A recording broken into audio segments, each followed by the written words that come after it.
Hi bazala bami zitho, welcome to Mgosi noMagatsheni. I am uMagatsheni. Bazala bami, yabona le anginithuleli ngibuza nina. Ngiyibone kahle lento engiyibonile. Ngiyibone kahle. Let me just put this clip. So bazala bami ngiyibonile ukuthi okay, this one I understand engathi the way kubonakala khona engathi abantu bamseleko bayile kibo makhwela bayocedelela makhwela sikumfazi ophelela kamseleko. But is that a gifting ceremony whereby they exchange gift? Umembeso loyo na, umembeso lo ngubona lapha na kuchintshwana ama, cause if umembeso and umakhwela sekambesile and sekathele ngenyongo, that means I don't understand. Yile nto enginibuza nina nebazala bami, ngicela ukwazi ukuthi njengoba umakhwela sekathele ngenyongo and sebayenzile mhlawumbe umembeso for umakhwela njengoba angayenzeli umangwabe, does that mean ukuthi umakhwela sekawumfazi kamseleko urecognize idlozi before umangwabe? And does that mean umakhwela saka number 4 mangwabe number 5? Because I do know ukuthi if or ithi ngithi ngiyengezwe angazi ukuthi liqiniso kangakanani lento engizoyisho.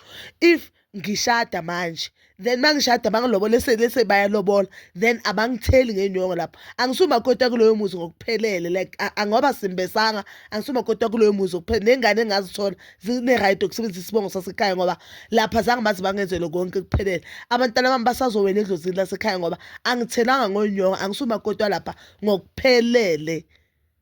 Is that true? Ngicela ningisizeni on the comment section because angiyazi lento le nje ngithukela ukuthi umseleko angadlala umangwabe. If lento leqiniso umseleko angadlala umangwabe ubudog ngale ndlela leyo, umseleko guys wenza izinto ngama emotions, but I don't 100% blame him. Nambonye ke ngize introduce ngithele umakoti who's always saying uyahamba la ekhaya, umakoti osho on national TV ukuthi akangithandi uhlelela ingane. Why mina ngimintroduce kuma sisters asekhaya? Because it shows ukuthi noma ngathi kwenzakala ini akenzelanga la ekhaya ubuilder sekahleli just because unengane nami.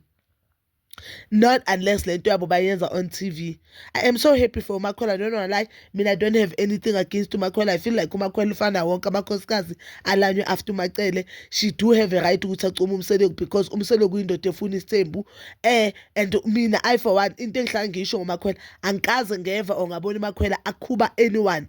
Ngizojudge umakhwela the day ngithi ayinanga umakhwela phela sekathi njengomacele. I've never said anything is wrong ngomacele before. Sengisho manje sengibona amaphutha amacele. No, nangumacele sekasho into ezibuhlungu umakhwela. I understand. I feel like it's unfair for us ukuthi sithi umakhwela akumelanga ahlale kamseleko or umakhwela urong ngokucoma umseleko, but nalabo abanye bamcobile umseleko. And umseleko nayo uyasho ukuthi umakhumala angene walwa. Even naye umakhumala ushilo ukuthi it went to a extent ukuthi umacele mahlala naye endleleni bekamusho ngamagama.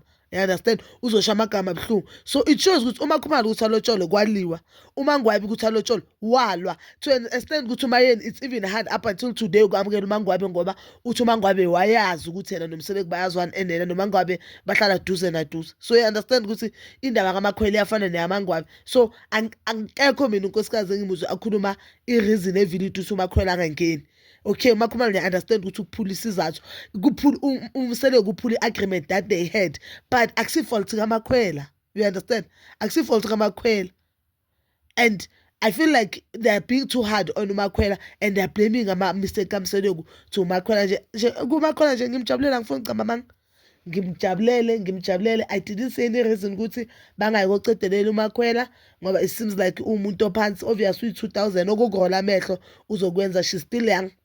We cannot expect ukuthi because she's married kumuntu omdala angayenzi izinto zabantwana abancane. Egcineni sesemncane, and what I've seen so far uyahlonipha and she understand izinto ukuthi she needed to wait ukuthi kuzokwenzekala lento. So bazala bami, lokho in the comment down below your thoughts, and please don't forget to like, subscribe, share and hit that notification button.